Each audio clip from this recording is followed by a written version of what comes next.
Okay, so hello everyone. So today we will talk about the control system and how we are designing the control system, how to model this control system. We will see in this lecture today. So first we will observe how this control system working in our daily life, right? For example, is our ABS system, a braking system is right. So whenever we apply brake accidentally, then this ABS system will come in the picture and it will try to control the skidding of our vehicle, right. So this it means there is certain control mechanism working in the braking system which will stop the skidding of vehicle. Second best example, we can say our air conditioner in our room. Whenever temperature outside is around 30 or 35 degree and we want to maintain a 20 degree in our room, what we will do, we will enter our room and we will on our AC, which will reduce our room temperature from, you can say, 30 to 20 degree, right. So it means there is certain control mechanism which involves here that will doing this process, right. So how this process working, how we can design such process, and what are the various mathematical model that we can use here to design this process, we will study in the control system, right. So control system is the two word, one is control and system. So first we will talk about the system, then we will go above or we will go for the control theory. Okay. So first we will see what is system and what is the basic definition, and later on we will see its type and how we can control it. So here we can see the system, we can say its type, we will see control system, we will see here basic component, its classification, then its type, open loop, closed loop. So these content we will cover in this lecture. The first system is here what? If we see the definition, it is a collection of, you can say, or interconnected parts of a smaller system to make a complex whole.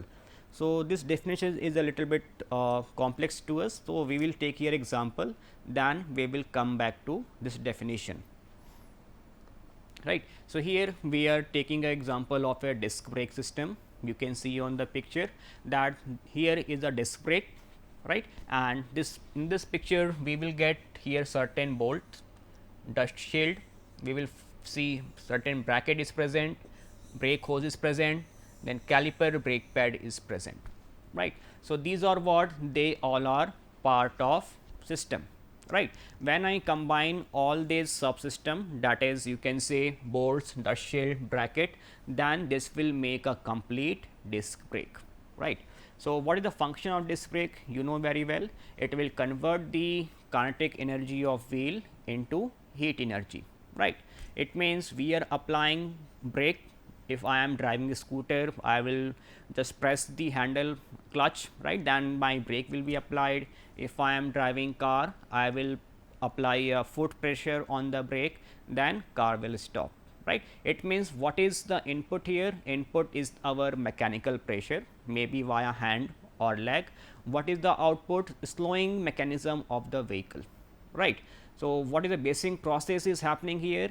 We are doing what? With the help of this, you can say, this portion, caliper or brake pad, we are colliding the movement of wheel with it, which is converting the kinetic energy of wheel into the heat, right. So in this way our device will stop, right. In short, we can say when we apply brake as the input, at the output my device will stop by dissipating energy in brake system, right. So here we can see my system is here disc brake, right, and if I further divide this disc brake system into subsystem, so I will found here, you can say, one is dust shield, one block, second block is the bolt, right, and then one block is caliper, then we can say one block is brake hose. It means this disc brake system consists of multiple subsystem. If we interconnect them and join them, then this will make the disc brake system. Now come to the definition, right. So, we can see it is a collection of interconnected part that form a larger and more complex whole. Okay. Now, we can see if we combine these two system and we can make more complex system. Okay. So, in the example we can see here again. So, this disc brake is applied to the vehicle also. Okay. So, it can apply to the two wheel and I can use here hydraulic system to control this brake, and it can be applied to any auto rickshaw, e-rickshaw, or it can be applied to any moving vehicle, four wheeler also, right. So, this what is happening here, we are combining this simple system to make the complex system, right. So, till now we had seen what is system, right. It means it is having certain input in terms of you can say mechanical pressure, just like pressing of clutch and pressing of you can say brake pad, and output would be slowing of vehicle in terms of heat dissipation across brake pad, right. So, if we see the modeling of this system, we can say this system is a block, you can say our disc brake, right, and it is having a certain input that we are providing as a mechanical force, right, and what is the output, slowing nature of vehicle, right, and you can say heat dissipation across brake pad. So, this is the output of this system.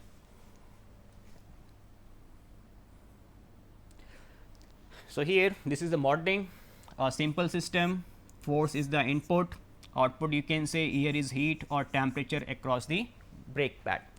And when I combine this simple system into the you can say complex to build a complex system just like a car. So, here this brake will be applied to all four wheels, right, and the number of input corresponding to it will increase, and depending on that number of output will also increase.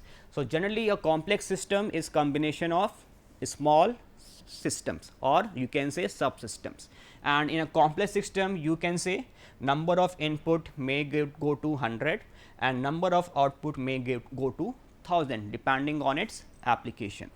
Okay. So, now we will see here the types of system, and in the types of system we will see the basic four category. One category we can say it is linear and non-linear system. Okay. So, what are the linear system, where our output varies linearly with respect to time. Okay. So, we can say here the VI curve of a resistor, right, and we will found a linear relation between current and voltage, then I can say this system is linear in nature, right. Then non-linear nature, we can say non-linear system are those where output varies non-linearly with respect to the input. I will take an example of my diode and I will get my current equation as I equal to I naught exponential of we can say V d over eta V t minus 1. So, this is what this is a non we can say linear equation, and here my current varies non-linearly with respect to the input voltage. And here second category we can see whether my system is static or dynamic in nature. So, when we talk about static system, so the response of output remains same, you can say, and response of output will remain same with respect to the input, right, or you can say the linearity or you can say my output will depends on the current input, right. So, such type of systems are known as static system. For example, I will take again this resistor. If at time t1, if I measure the voltage across it, it will gives me V1, right, and after 2 hour or 3 hour if I repeat this experiment, then I will get suppose at time t2 voltage V2. So, here this voltage will remain same, right. So, here my variable is time t1 and t2, my output remains same, we can say it is static system, and this output will come at the instant when I apply certain input. It means here output depending on current input only. So, this is the static system. then we can say dynamic system, where output response you can say it may change with respect to time. For example, we can take here an inductor in the circuit. Suppose this is my resistor connected in series with inductor, okay, and then I am applying certain voltage across it, right. So, we know that inductor having a property of storing the flux, right, and next time when I apply input, that stored flux may affect the output. It means with time the response of the circuit may change by presence of this inductor. So, we can say this is the dynamic system, right.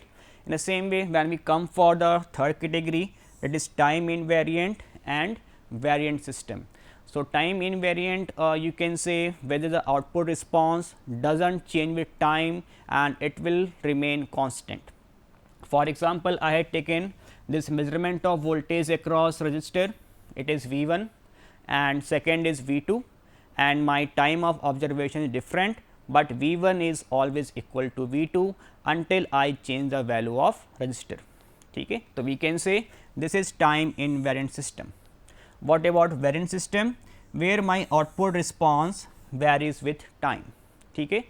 So, what I can do, I can take here measurement of my vehicle which is filled with petrol, right, and I will measure the mass of vehicle as m1, then I will drive vehicle for 100 kilometer, petrol may be empty, then I will repeat the measurement of mass, it is m2. So, this time mass m1 and m2 is different, right. It means during fuel consumption mass of vehicle will vary. So, this is variant system, okay, or time variant system. We will come for fourth category, that is causal system and non causal system. So, causal system are those which are working on present input and past input, and non causal system are those which are working on present input and we can say future state also. So, we can take the example of non causal, that is our weather system, right. It means where we need to do certain anticipation, right. We will predict tomorrow would be this temperature, tomorrow would be this temperature. It means we are doing certain anticipation about the weather, and we can see the control or guided missile system, right. So, whenever we have to hit the enemy at a distance of 500 kilometer, we have to estimate its position, right, and depending on that we have to apply control mechanism in guidance system, and then our missile will exactly hit our enemy at a distance of 500 kilometer, right. So, such systems are you can say non causal system, and causal system you can say just like our AC, right. So, AC will do what? It will control the temperature, right. So, suppose your room temperature is 30 degree centigrade, you on the AC it and you set the temperature to 22 degree centigrade. So, AC will do what? It will take the present input, that is 30 degree, it will process this input value and it will gives you output 22 degree after certain interval of time, right. It means your AC is working on your past and present input. For example, you want that whenever you return back after certain work, your AC automatically set to 22 degree centigrade. So, AC will do what? It will store the information your previous setting, and when you enter the room it will resume and it will again automatically change to 22 degree centigrade. So, this is the causal system. Okay.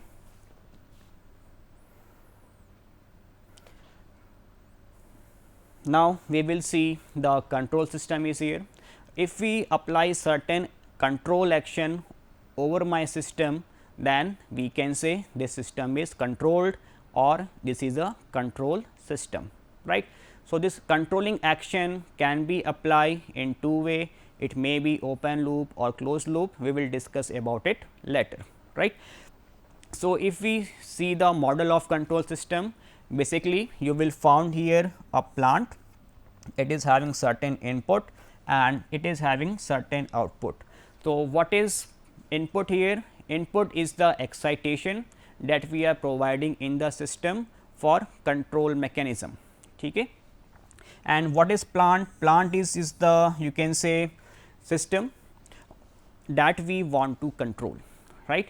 So, whatever system we want to control, sometime we can say it is a plant, sometime we can say it is a normal system, or it is a controlled system.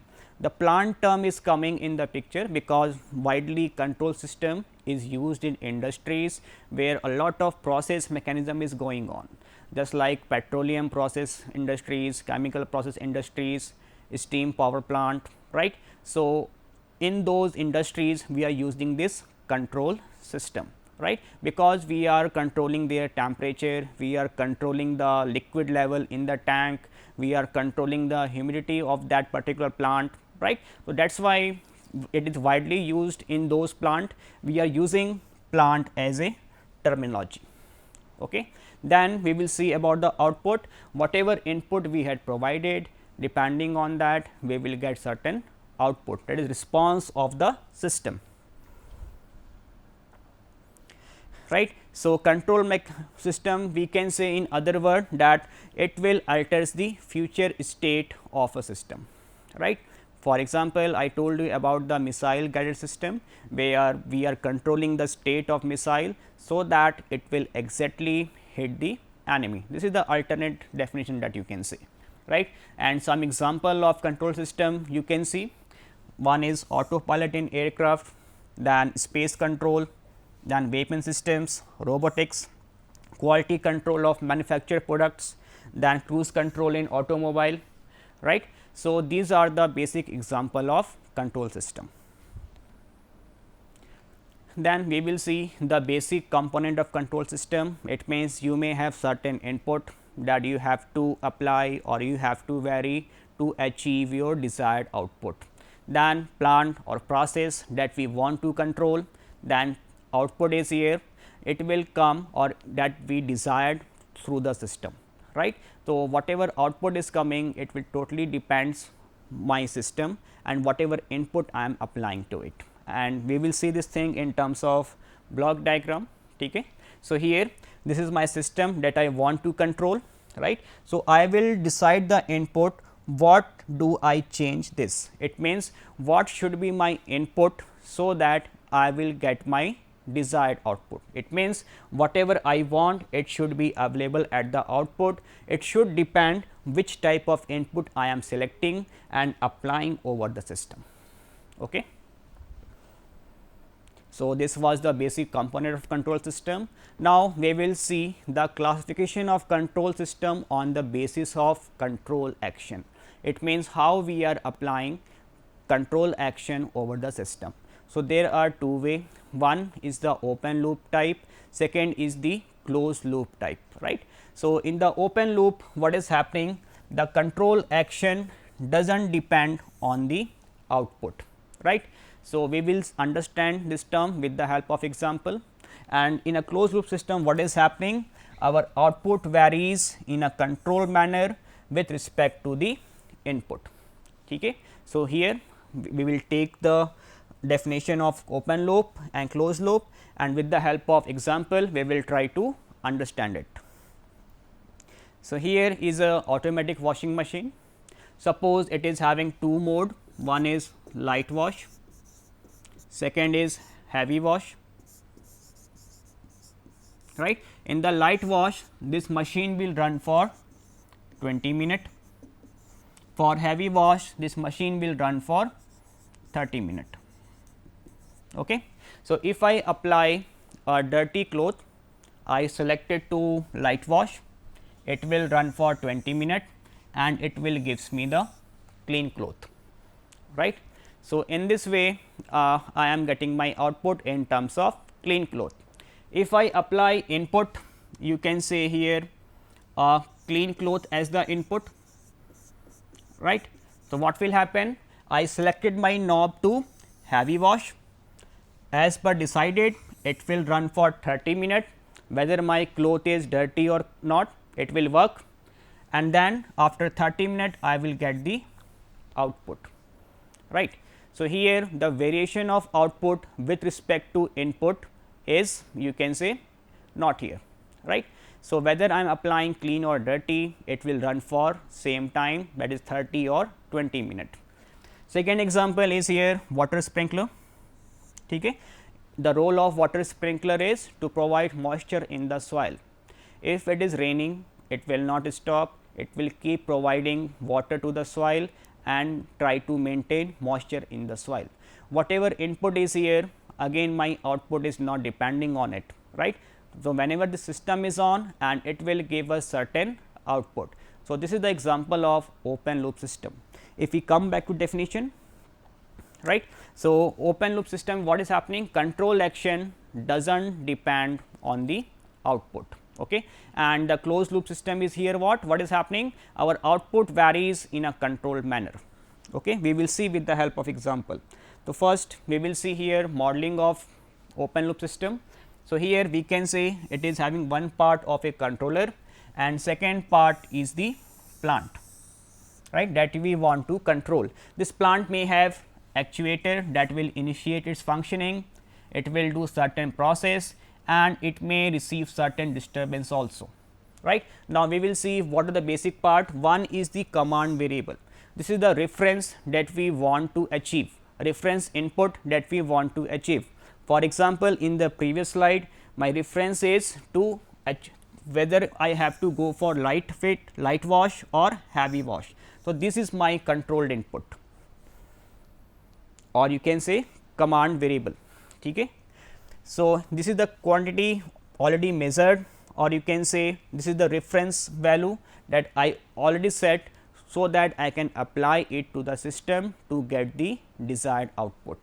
Okay. And this is giving the certain actuating signal that will initiate the process. For example, if we selected for light wash, machine will run for 20 minutes.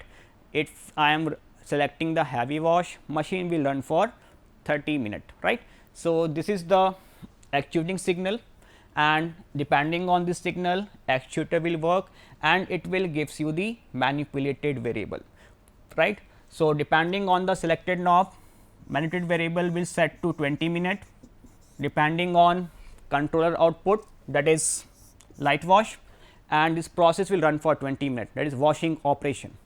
If controller set it is selected to heavy wash, then this process will run for 30 minutes on the basis of actuator output, right. Then we will see the control variable. Okay. So, control variable is the response that we want to achieve, that is cleanliness of the cloth, right. So, it can be achieved by controlling process, by selecting its rotation by, you can say its washing process by 20 minute or 30 minute, right. And then we can say what is actuator. This is a generic term that refers to a device or motor that is responsible for controlling a system. Okay. In the same way, we will come for closed loop. So, what a basic difference is coming, if I connect here a sensor which is acting as a feedback, which is sensing the output variable and giving back to the input for comparison, right. And then this feedback value will be compared with my reference value and it will generate an error. Okay. This error term will pass through the controller and then controller will change the actuating signal and it will control the actuator, and depending on that it will gives you the manipulated value, right. So, till now disturbance is present. This disturbance will do what? It will try to change my output response. So, here the role of controller is what? It will try to remove this disturbance or control this disturbance, so that I can achieve my desired output. Now, we will understand this term with the help of following example. Okay. So, here in a closed loop system, I am using a same washing machine, right. So, I am adding here a clean sensor which will sense the clean level of the cloth, right. Suppose I apply a dirty cloth, it is cleaned in 5 minutes. I had chosen light wash which will go for 20 minutes. Okay. So, this sensor will do what? It will detect the level of cleanliness, depending on that it will generate a signal, right, which will match with the desired level, and this error value would be equal to 0.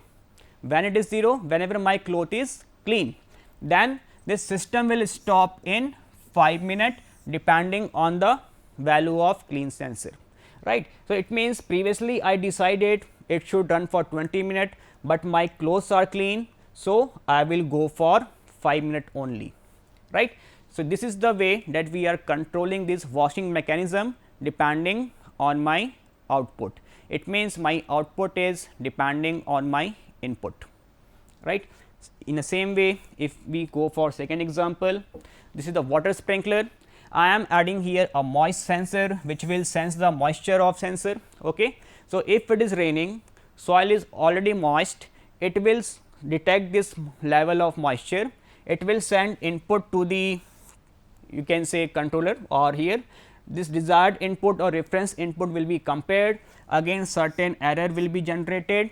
Whenever it is raining, this error would be 0, the controller will tell this system should stop because desired moisture already available, right. It means with the help of feedback we are varying the output response, right. So, on the basis of that we can see what are the basic difference between open loop and closed loop. So, in the open loop system, what is happening? The system does not compensate for variation in the output of system. If we go for closed loop, the output varies, you can say, with respect to the input, but in case of open loop output does not varies with respect to the input. For example, if I apply dirty or clean cloth in open loop washing machine, then it will run for 20 minutes, right. Second point, it is more stable, right, because it is having no feedback, less number of components required. So, I can easily design the system and it would be more stable. In closed loop, I am having a feedback. If feedback is present, then certain delay would be there and it will try to make system unstable. For example, if feedback is positive, it will try to make system unstable, right. Third point, the system are simple in construction because there is no feedback, because of that you can say less number of components required, and these systems are complicated because you need to make a system which have to be controlled by feedback. It means you need to do your focus on feedback system also for designing purpose, right. Fourth point, it is very sensitive to disturbance, right. If any noise is present in the output, it will change your desired output response. If any noise present in the closed loop system, then what will happen? With the help of feedback, error will generate which will compare the current output with respect to current input. If error is not equal to 0, then control mechanism will go on. Okay. And last one we can say feedback is absent here, feedback is present in the closed loop system. So, these are the basic difference between open loop and closed loop system. I hope you would be very clear with the help of example of open loop and closed loop system. Okay. So, thank you for today. We will discuss next type of system in next lecture.